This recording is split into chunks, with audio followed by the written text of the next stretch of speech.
Assalamualaikum warahmatullahi wabarakatuh. Apa kabar teman-teman semua? Mudah-mudahan dalam kondisi yang selalu sehat dan selalu bahagia ya. Kali ini saya akan berbagi materi tentang self healing, yaitu sebuah perjalanan menyembuhkan luka batin.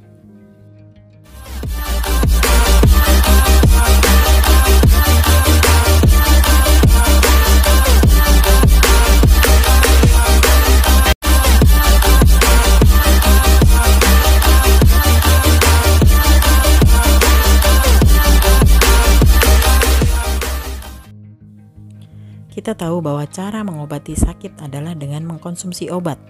Cara mempertahankan kekebalan tubuh dengan mengkonsumsi vitamin, dan cara mencegah virus yang masuk ke dalam tubuh adalah dengan vaksin. Namun, apakah kita benar-benar tahu bagaimana cara menyembuhkan luka batin yang tersembunyi di dalam diri kita? Kita mampu merawat kulit, gigi, mata, dan tubuh.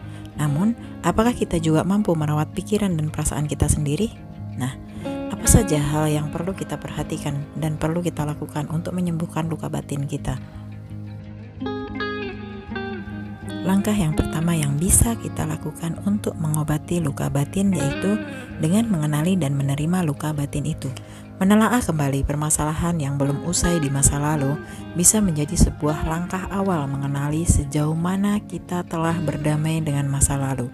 Psikologi mengenalkannya dengan istilah unfinished business, yang artinya sebagai emosi dan memori masa lalu yang masih kita simpan dalam alam bawah sadar.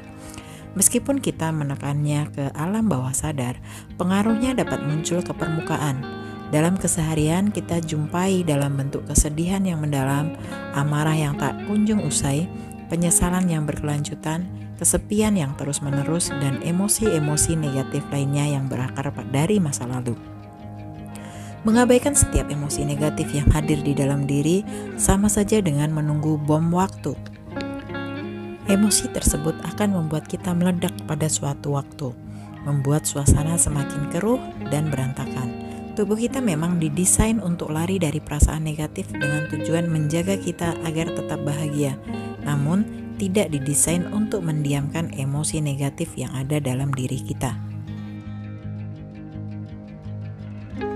Langkah yang selanjutnya yaitu kita perlu menyadari bahwa diri kita memiliki peran terapeutik. Semua orang pernah menjadi korban kehidupan. Kita menerima caci maki dan tekanan dari teman, mendengarkan komentar negatif mereka terhadap tubuh kita, atau mendapat perlakuan kasar dari pasangan. Kita menyimpan perasaan marah, kecewa, takut, sedih, sepi, dan gelisah sendiri di dalam hati. Padahal sebenarnya setiap orang memiliki kemampuan terapeutik atau kekuatan yang menyembuhkan untuk diri sendiri. Kita tidak harus terjerumus dalam keadaan yang tidak kita senangi, sebab kita memiliki andil untuk membuat suasana menjadi damai. Salah satunya dengan memaafkan apa yang sudah pernah melukai hati kita. Langkah yang selanjutnya, kita perlu memahami tentang dinamika menyembuhkan diri sendiri. Self healing adalah sebuah proses sederhana membantu menyembuhkan luka batin dengan melibatkan kekuatan diri secara penuh untuk beranjak dan bangkit dari penderitaan tanpa bantuan orang lain, tanpa media apapun.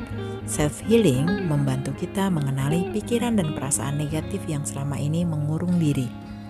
Setelah mengenali dan menerimanya, kita akan mampu mengurai satu persatu masalah yang membebani pikiran dan perasaan kita tadi.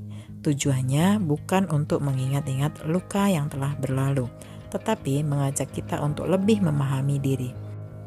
Menerima ketidaksempurnaan dan membentuk pikiran positif dari apa yang terjadi adalah inti dari proses penyembuhan diri sendiri. Kita memiliki kendali untuk mengubah perasaan kacau menjadi bermakna, karena bisa jadi seiring dengan berjalannya waktu, kita kembali dihadapkan pada permasalahan yang sama, sehingga membuat kita merasa selalu diuji dengan hal yang sama berulang kali. Hal itu tidak jarang membuat kita kembali jatuh dan merasa lelah menjalani kehidupan. Yang selanjutnya perlu kita pahami adalah tujuan tentang penciptaan kita adalah untuk menjadi kuat dan tangguh. Ketika kita berhasil self-healing, kita akan menjadi pribadi yang resilient. Pribadi yang resilient adalah pribadi yang penuh penerimaan terhadap kesulitan, kegagalan, dan tragedi dengan tegar dan tangguh. Kita akan lebih tegas dalam mendefinisikan masalah hidup, memandangnya sebagai ruh yang justru menguatkan dan memberikan banyak pelajaran yang tidak diajarkan oleh siapapun, melainkan permasalahan itu sendiri. Setelah kita bangun dari keterpurukan selama ini, diri kita akan mampu untuk lebih hadir di lingkungan pertemanan, lingkungan kerja, dan keluarga. Jiwa raga kita yang telah dikaruniai oleh kemampuan menyembuhkan diri sendiri menandakan bahwa penderitaan yang selama ini kita rasakan akan sembuh karena diri kita sendiri. Telinga tidak hanya akan mendengar, tetapi juga merasa bahwa ada hal yang tidak layak kita dengar. Mata tidak hanya akan melihat, tetapi juga mengerti bahwa ada hal yang tidak layak kita lihat lantas komentari. Mulut tidak hanya akan berbicara, tetapi juga ikut berpikir bahwa ada perkataan yang tidak pantas diucapkan. Diri kita akan menyayangi diri kita. Diri kita akan menghargai mereka yang menyakiti kita. Diri kita akan melihat problematika dari sudut pandang yang lebih luas. Itu semua dapat terwujud selama kita bersiap untuk menyembuhkan diri terlebih dahulu. Nah, demikian tadi beberapa hal yang perlu kita pahami dan perlu kita lakukan untuk dapat memahami bagaimana self healing ini bisa kita lakukan.